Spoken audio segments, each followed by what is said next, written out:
June 18th, 2037. At exactly 2:14 a.m., every ship passing through a remote stretch of ocean suddenly lost contact with the outside world.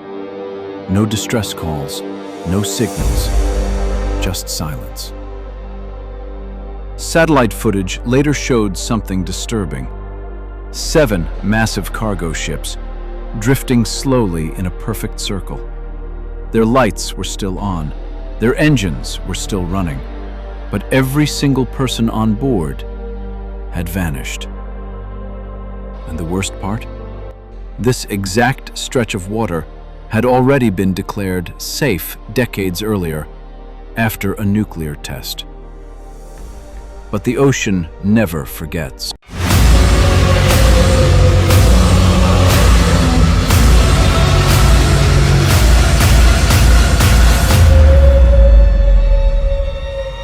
The location is known as the Silent Belt, a narrow area of ocean about 60 miles wide, somewhere deep in the Pacific. Back in the late 1970s, this region was used for a classified underwater nuclear detonation experiment. Official reports claimed the blast caused no long-term damage, but fishermen working nearby began reporting strange things. Dead whales floating for miles, compasses spinning wildly, and sometimes voices coming from beneath the water. In 2037, an independent ocean research team decided to investigate the Silent Belt. The crew consisted of 5 people: Captain Marcus Hale, marine biologist Dr. Elena Torres, sonar specialist Kevin Park, diver Jason Reed, and documentary filmmaker Olivia Grant. Impossible. The ocean floor beneath them was hollow, like a giant crater nearly 3 miles wide. But what disturbed him even more was something moving inside it. Slow, massive, and deep below. Kevin tried to adjust the sonar gain, but the signal started glitching. Then suddenly, a low vibration passed through the ship, like something huge shifting underwater. Jason laughed nervously. Probably a whale. But Elena shook her head. No whale lives in radiation like this. That's when the temperature dropped. The ocean around the Aurora suddenly began steaming, as if the water itself had warmed from below.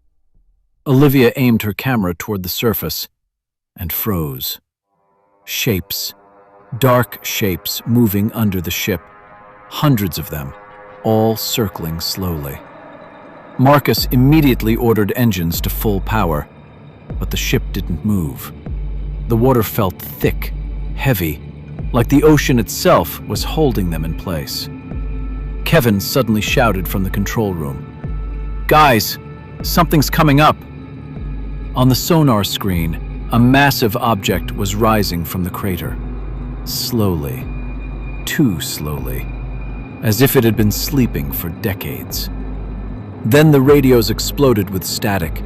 A voice came through, weak, distorted. "Help us." Everyone froze. The signal was coming from underwater. Jason grabbed a headset.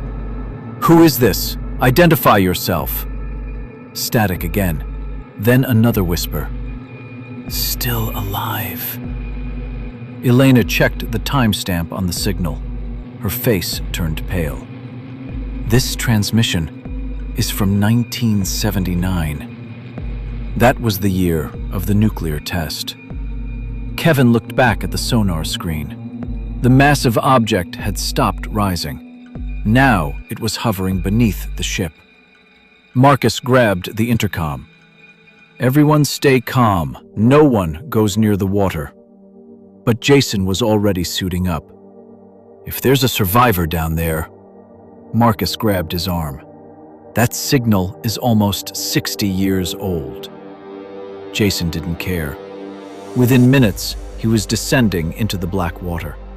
His helmet camera streamed live to the crew. At first, the ocean looked empty. just dark water and drifting particles. Then the seabed appeared, and so did the crater. Jason's breathing became louder. Holy, this thing is huge! The crater stretched endlessly, and inside it, something metallic. He swam closer. It wasn't rock. It was a ship, an old military submarine, completely torn open, half buried in the crater floor. Jason moved closer to the wreck. Inside the broken hull, something moved. He aimed his flashlight and screamed. Faces, dozens of faces, pressed against the submarine windows, pale, motionless, but their eyes were open, watching him. Jason started backing away, but suddenly, every single face turned toward him at the same time. The radio crackled again. "Help us." Jason panicked. "I'm getting out of here." But something grabbed his leg. Not a hand, not a tentacle. Something worse. A human arm, rotting, but moving. Jason kicked wildly and broke free. He shot toward the surface, but as he swam upward, he looked down one last time. The crater floor was moving. The sand was rising, like something enormous beneath it was waking up. Back on the Aurora, Kevin stared at the sonar in horror. The crater wasn't empty. It was the shell of something alive. The nuclear explosion decades earlier hadn't killed it. It had only buried it. And now, it was rising. Jason burst out of the water. "Get us out of here!" Marcus slammed the engines again. This time the ship moved, but slowly, too slowly. The ocean surface began bubbling violently. A massive shadow expanded beneath them, larger than the ship, larger than the crater itself. Elena, impossible. Then the water exploded upward. Something enormous breached the surface. Not a creature, not exactly. It looked like thousands of human bodies fused together, forming something gigantic. A mass of twisted limbs and faces. All, "Help us." Olivia dropped her camera. Kevin shut off the sonar, but the voices continued, coming from the water, from the ship, from everywhere. Marcus pushed the engines to maximum.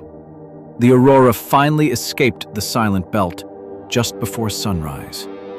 Behind them, the ocean went calm again, perfectly calm, like nothing had happened. The ocean was completely empty. No shadow, no monster, nothing. Just the crew screaming at dark water. Government officials later confiscated all recordings and declared the mission a failure. But Kevin noticed something strange before the footage disappeared. In the final frame of the video, when Jason climbed back onto the ship, there was someone standing behind him. A wet figure, a pale face, looking directly into the camera. A face that matched one of the sailors from the 1979 submarine wreck. And according to official records, that sailor died 58 years ago.